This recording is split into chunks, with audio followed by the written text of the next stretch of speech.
Un dimanche, il est presque 22 heures. Dans un petit restaurant de quartier à Santo Domingo, non loin de l'Hippodromo, Las Américas, Martine, toute belle et fière, vêtue de son uniforme de serveuse, avance d'un pas discret entre les tables. Les mains fatiguées, mais le visage digne, elle dépose 2 assiettes devant un groupe d'étudiantes dominicaines. L'une d'entre elles la reconnaît. Un autre rigole en prenant discrètement une photo. Martine baisse un instant les yeux. Elle encaisse, sans répondre. Mais ses mains tremblent légèrement quand elle repart vers la cuisine. Derrière elle, les rires étouffés la poursuivent comme des ombres.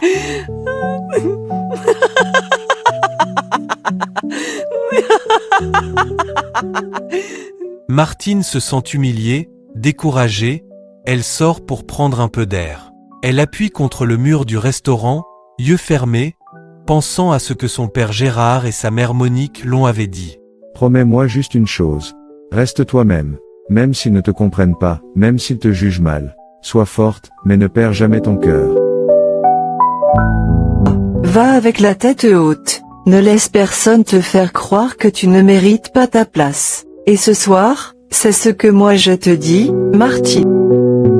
Mais tu as une lumière. Et une lumière, même minuscule, éclaire toujours l'obscurité. Tu seras cette lumière. Pour toi, pour les autres, pour Haïti. Et toi, promets-moi que peu importe les tempêtes, tu n'oublieras jamais qui tu es, ni d'où tu viens. Je suis Martine, la fille de Monique et Gérard Léon, et je vais devenir médecin, pour soigner, pour aimer, pour servir. Elle a pris la force, sachant pourquoi elle est ici. Martine rentre seule, à pied.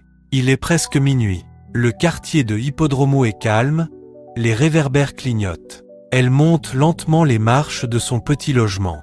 Une fois la porte refermée, elle s'effondre sur le lit.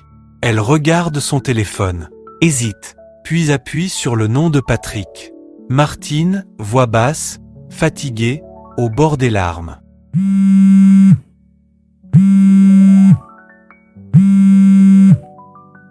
Allô? Allô, Patrick. Martine. Il est tard, ça va? Ça ne va pas Patrick, ils m'ont reconnu au travail. Ils ont ri de moi. Je me suis sentie si petite, si honteuse. Patrick, je suis fatiguée. Je ne sais quoi faire. Non Martine, tu n'as pas à avoir honte. Ce sont eux qui devraient avoir honte. Toi, tu travailles, tu avances. Et tu vaux 1000 fois plus que leurs moqueries. Tu veux que je vienne demain matin? D'accord Patrick, je vais essayer de dormir. À demain cher ami. Ok Martine, bonne nuit. À demain, sans manque.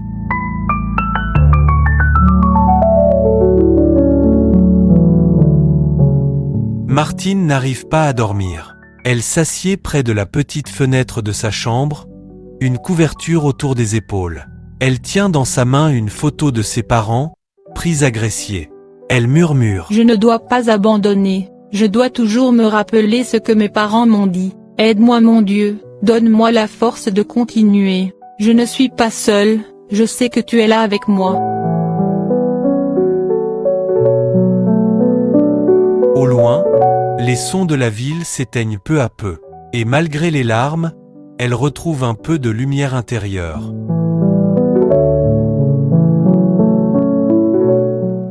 On est lundi matin, il est 8 heures. Martine est assise sur un banc à l'ombre, dans la cour de l'Utesa. Ses yeux sont cernés par la fatigue, mais elle a tenu à venir en cours. Si on la regarde bien, pas comme elle était la nuit dernière serveuse travaillant dans un petit resto de quartier. Patrick l'approche, vêtu d'un jean bleu, une chemise noire et sa blouse médicale. Son sac à dos noir à l'épaule, tenant un sandwich bien chaud pour Martine. Martine accepte sans dire un mot. Elle est émue, elle regarde Patrick tendrement avant de manger son sandwich. Un léger sourire fend les lèvres de Martine, malgré ses yeux encore rougis.